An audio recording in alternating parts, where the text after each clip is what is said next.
So what happens when a group of arrogant hotel staffers decide to treat someone poorly based on their own biases?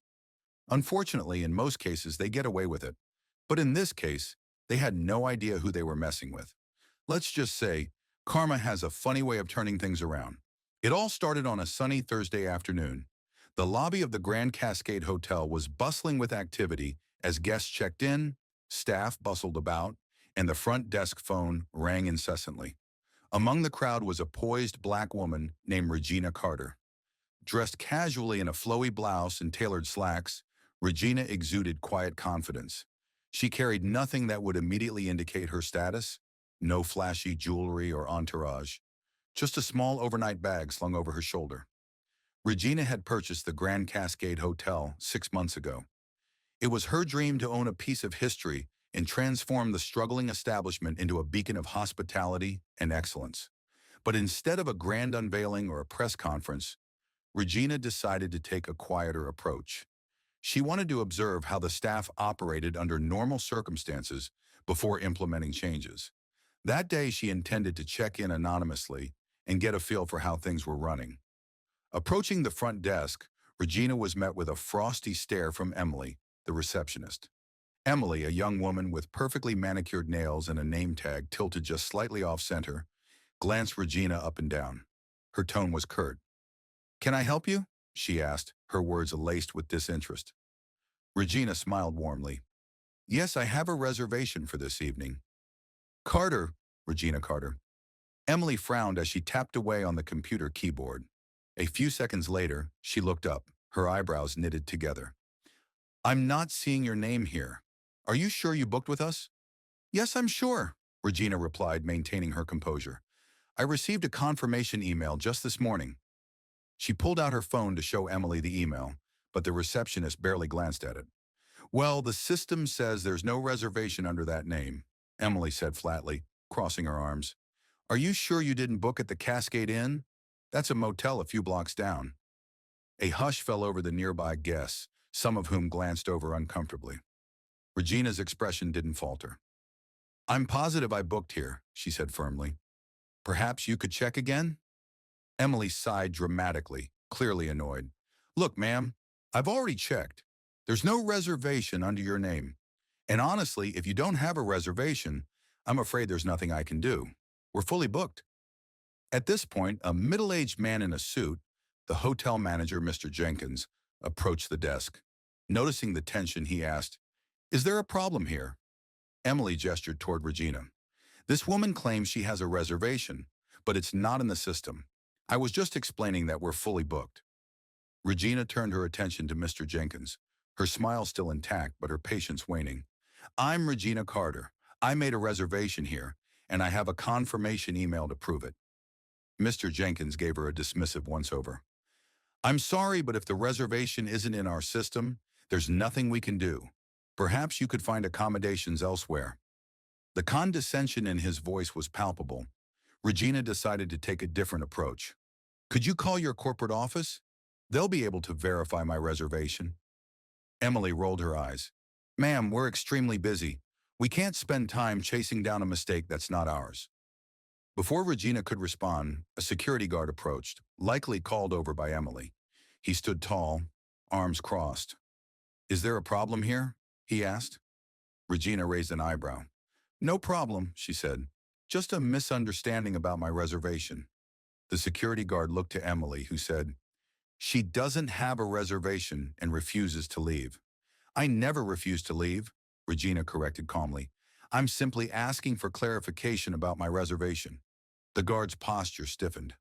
"Ma'am, if you don't leave voluntarily, I'll have to escort you out." At this point, the other guests in the lobby were visibly uncomfortable, whispering among themselves. Some even pulled out their phones to record the unfolding scene. But Regina wasn't fazed. Instead, she pulled out her phone, opened her contacts, and made a call. "Hello, this is Regina Carter," she said into the phone. "I'm at the Grand Cascade Hotel, and I'm having a bit of an issue. Could you send over the regional director and legal team?" "Thank you." She ended the call and turned to the staff. "I'll wait right here." The confidence in her voice unsettled Emily and Mr. Jenkins, but they didn't dare back down. Instead, they exchanged nervous glances and muttered to each other. They weren't just talking about Regina, they were also talking about our channel. Surprised that you didn't like this video and subscribed already. Jokes aside, if you haven't, you should, because we have a lot more stories to tell you. Speaking of which, let's get back to this one. 15 minutes later, a tall man in a tailored suit entered the lobby, flanked by two other individuals. He approached Regina with a broad smile. "Ms. Carter, I'm so sorry for the inconvenience. We'll get this sorted out immediately." The room went silent as everyone watched the interaction. Mr. Jenkins' face turned pale. "Wait," he stammered. "Miss Carter? You mean—" The man in the suit turned to Jenkins. "Yes, this is Regina Carter, the owner of the Grand Cascade Hotel." The shock on Emily and Mr. Jenkins' faces was almost comical. Emily's mouth opened and closed like a fish out of water.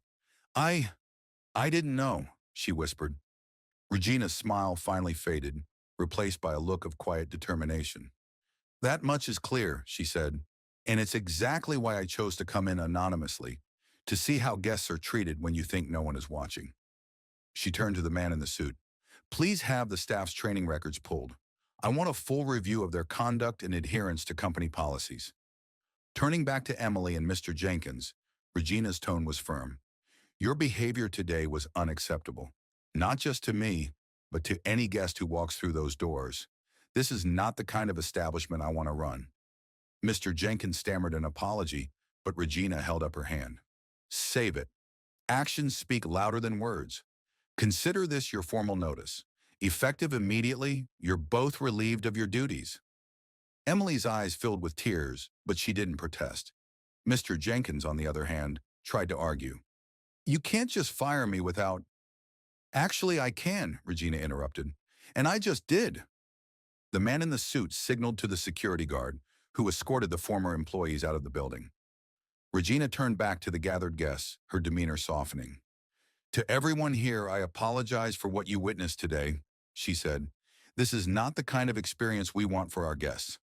Please know that changes are being made to ensure everyone feels welcome and respected." The crowd erupted into applause, and several guests approached Regina to shake her hand. One woman said, "Thank you for standing up for what's right. It's inspiring to see someone take action." Over the next few weeks, Regina implemented a complete overhaul of the hotel's policies and staff training programs. She held workshops on cultural sensitivity, customer service, and conflict resolution.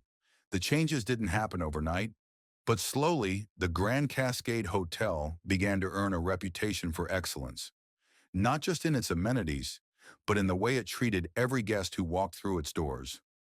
Regina's story quickly went viral, with headlines praising her for taking a stand against discrimination. But for Regina, it wasn't about the publicity. It was about setting a standard and proving that everyone deserves respect, regardless of how they look or where they come from. In the end, Regina's quiet determination turned the Grand Cascade Hotel into a shining example of hospitality done right.